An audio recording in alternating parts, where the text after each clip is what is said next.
ये सबसे बड़ा स्कैम है भारत के अंदर, क्योंकि जिस तरह से इस पॉलिसी को इम्प्लीमेंट किया गया, ये अगर पॉलिसी हमारे हित में तो इसके दस्तावेज सार्वजनिक होने चाहिए। नितिन गडकरी जी कह रहे थे एक गाड़ी ही लाओ, ये तो खुद सीएम लिख रहे हैं। आज जो मीटिंग हुई मंत्रालय में वही मांग की सारे सार्वजनिक होनी चाहिए। E10 या E0 होना चाहिए। 80 से 90% गाड़ियां वर्तमान में E10 कंप्लाइंट है, तो उनको वो पेट्रोल मिलना चाहिए। क्या दिक्कत है उसमें? और सर, अगर ये फ्यूल गाड़ी को इससे अगर नुकसान होने की बहुत ज़्यादा आशंका है तो इसकी जिम्मेदारी किसकी होना चाहिए? सरकार, क्योंकि सरकार ने इस पॉलिसी को प्रीपोन किया। देखिए, प्रोटेस्ट करना एक अच्छी बात है, होना भी चाहिए, लेकिन उनकी एक मांग है कि पेट्रोल के दाम कम करो, जो हमारी मांग है, जो हमने आज पेट्रोलियम मंत्रालय में की। पंजाब को डाल दीजिए जीएसटी में पेट्रोल को लेकर, पंजाब में पेट्रोल के दाम कम कीजिए। सिर्फ पॉलिटिक्स नहीं करना है, काम अभी करते दिखाना चाहिए। Support this independent channel, no noise stories, for the most credible stories. So what I want you to do is share, like and follow.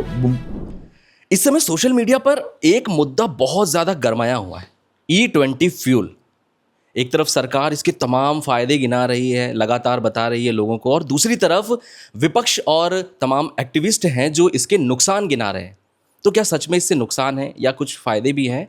ये जानने के लिए आज हम पॉलिटिकल एक्टिविस्ट, सोशल एक्टिविस्ट और सेलिब्रिटी तहसीन पूनावाला के पास आए हैं और उनसे जानते हैं इस मुद्दे पर कई तरह की बातें, कई क्वेश्चन हैं हमारे। सर, आपसे पूछेंगे सबसे पहले, आप E20 ब्लेंडिंग पॉलिसी को स्कैम क्यों बता रहे हैं? इसके सबूत क्या है आपके पास? क्या कुछ ऐसा सबूत है जो आप बार बार ये मुद्दा उठा रहे हैं सोशल मीडिया पर?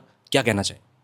नहीं, देखिए, मैं इसलिए इसको कहता हूँ कि ये सबसे बड़ा स्कैम है भारत के अंदर, क्योंकि जिस तरह से इस पॉलिसी को इम्प्लीमेंट किया गया है, इससे जो गाड़ियों का नुकसान हो रहा है, जो सार्वजनिक है, जो नॉन ट्रांसपेरेंटली किया गया है, इसकी वजह से ये अगर पॉलिसी हमारे हित में तो इसके दस्तावेज सार्वजनिक होने चाहिए। और आप जिस society of Indian automobile manufacturers report, यानी जिसे क्या बोल रहे हैं, CM, इसकी बात कर रहे हैं, तो क्या इस रिपोर्ट में कुछ ऐसे बातें हैं जो सार्वजनिक होनी चाहिए?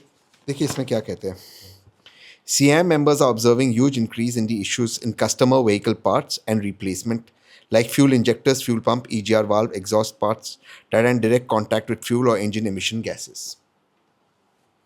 इसमें लिखा हुआ है, तो वो खुद ही कह रहे हैं ना कि उन्होंने देखा कि E20 की वजह से पार्ट्स खराब हो रहे।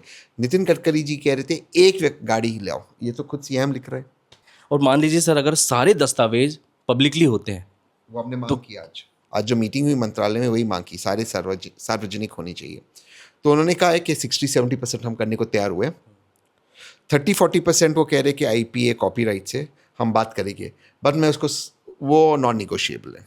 E20 फ्यूल पॉलिसी को क्या आप पूरी तरह वापस लेने के लिए कह रहे हैं, या फिर इसमें कुछ मॉडिफिकेशन होना चाहिए, कुछ बदलाव होना चाहिए? E10 या E0 होना चाहिए।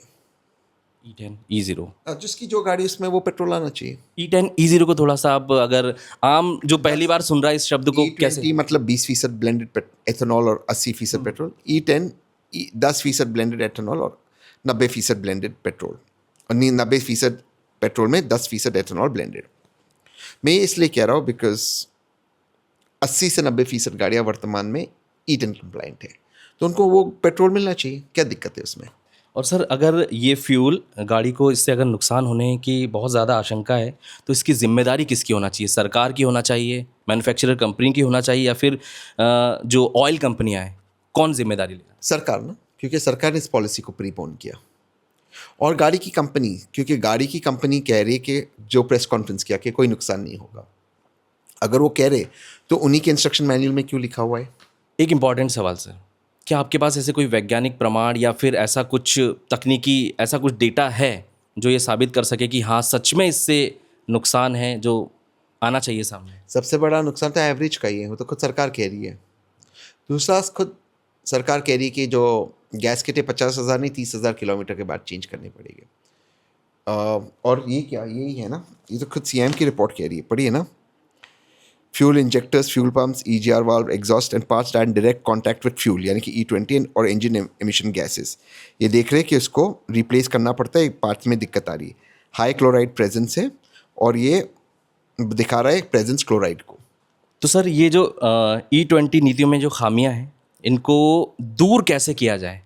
E10 अवेलेबल कराए, जो गाड़ियाँ E10 है, E20 गाड़ी के ले रहे, बाकी की जो सारी चीज़ें हैं हम धीरे धीरे सारे दस्तावेज सार्वजनिक कीजिए, और मेन चीज़ है कि जो पेट्रोल के दाम है वो कम कीजिए। इस पूरे विवाद में आप जो वाहन मालिक हैं और जो आम जनता है जो यूज़ कर रही है, अभी जो कई परेशानियां झेल रही है, उनके लिए आप क्या मैसेज देना चाहेंगे? क्या उनको पेशेंस रखना चाहिए या फिर क्या उनको आंदोलन छेड़ देना चाहिए? अभी हमें पेट्रोलियम मंत्रालय से बात हुई, अगले हफ्ते फिर बात होगी। अगर हमारी डिमांड्स वो अग्री नहीं करते तो फिर हम सड़क पे उतरेंगे। तब तक 15 अगस्त भी हो जाएगा, क्योंकि हम नहीं चाहते कि मैं देशभक्त हूँ, देश मेरे लिए सबसे ज़्यादा ज़रूरी है, और 15 अगस्त सबसे महत्वपूर्ण त्यौहार है हमारा। तो तब तक का समय दे सकते हैं हम इनको। अगर ये नहीं मानते जो डिमांड्स है, आज 4 में से 2 पर समाधान निकला, 2 और है और कुछ और डिमांड्स होगी उसके बाद। अगर ये नहीं होता है 15 अगस्त तक, तो फिर हमें सड़क पे उतरना होगा, फिर कोई रास्ता नहीं रहेगा। हमें अपडेट मिला कि आप मिनिस्ट्री गए थे। वहाँ पर कई बातें हुई होगी मिनिस्ट्री के जो लोग होंगे उनसे, क्या बातें हुई हैं, क्या इंपॉर्टेंट बातें हुई हैं, क्या निकल कर सामने आया है और आने वाले समय में आम जनता को क्या फ़ायदा हो सकता है? 4 बिंदुओं पर बात हुई। पहली, ये जो सीएम की रिपोर्ट है जो कहती है कि क्लोराइड की मात्रा ज़्यादा है, तो इस पे जो बातचीत हुई, इसके बाद इन्होंने कहा कि हमने उनको कहा कि पेट्रोल पंप्स को 24 घंटा आपको मॉनिटर करना होगा ताकि एडल्ट्रेशन ना हो। ये बात मानी गई है। करीबन 87,000 पेट्रोल पंप्स है पेट्रोलियम मंत्रालय के नीचे। टोटल भारत में 1 लाख है, लेकिन सरकार के नीचे 87,000 है, बाकी कुछ निजी कंपनीज़ के। तो इन 87,000 पेट्रोल पंप्स को, लगभग 87,000 पेट्रोल पंप्स को 24 घंटे निगरानी में रखेंगे। टीम्स होगी जो इनको देखेंगे, और लेटेस्ट टेक्नोलॉजी के साथ उसका लाइव अपडेट होगा कि पेट्रोल अडल्ट्रेटेड नहीं होता। तो ये बहुत बड़ी चीज़ है। दूसरा, जो दस्तावेज सार्वजनिक करने, ये कहा है कि अधिकतर दस्तावेज सार्वजनिक होंगे। तो 2 तो जीत आज मिली है, 2 और पेट्रोल के दाम कम करना और चॉइस देना, इस पे अगले हफ्ते बातचीत होगी।